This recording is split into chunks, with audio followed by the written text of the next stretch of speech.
খোদ স্কুলের প্রধান শিক্ষকের বিরুদ্ধে বিদ্যালয়ের এক ছাত্রীকে শ্লীলতাহানির অভিযোগ। ঘটনায় চাঞ্চল্য ছড়িয়েছে লাভপুরের আবাদ প্রাথমিক বিদ্যালয়। ঘটনা প্রকাশ্যে আসতে অভিযুক্ত প্রধান শিক্ষক নবনী কর্মকারকে ঘিরে বিক্ষোভে ফেটে পড়েন অভিভাবকরা। করার শাস্তির দাবি জানান।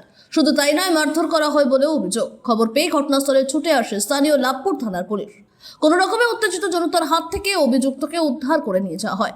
পরে পরিবারের লিখিত অভিযোগের ভিত্তিতে গ্রেপ্তার করা হয় নবনী কর্মকারকে। পক্সো আইনে ইতিমধ্যে মামলা রুজু করা হয়েছে। অভিভাবকদের অভিযোগ, এই ঘটনা একেবারেই নতুন নয়। এর আগেও একই রকম অভিযোগ উঠেছে প্রধান শিক্ষকের বিরুদ্ধে। ওই ছাত্রী চতুর্থ শ্রেণীর পড়ুয়া। অন্যান্য দিনের মতোই মঙ্গলবার স্কুলে যায় সে। অভিযোগ যে টিফিনের সময় স্কুলের সমস্ত পড়ুয়াদের বাইরে যাওয়ার জন্য ছেড়ে দেওয়া হলেও ওই ছাত্রীকে ছাড়া হয়নি। বিদ্যালয়ের মধ্যে আটকে রেখে শ্লীলতাহানি করা হয় বলে অভিযোগ। বুধবার ঘটনাটি জানাজানি হতেই স্কুলে ছুটে আসেন অভিভাবকরা। অভিযুক্ত প্রধান শিক্ষক নবনী কর্মকারকে ঘিরে বিক্ষোভ দেখাতে থাকেন অভিভাবকরা। ঘটনাকে কেন্দ্র করে তীব্র উত্তেজনা ছড়িয়ে পড়ে গোটা এলাকায়। স্থানীয়দের দাবি, শিক্ষক হওয়ার কোনো যোগ্যতাই তার নেই।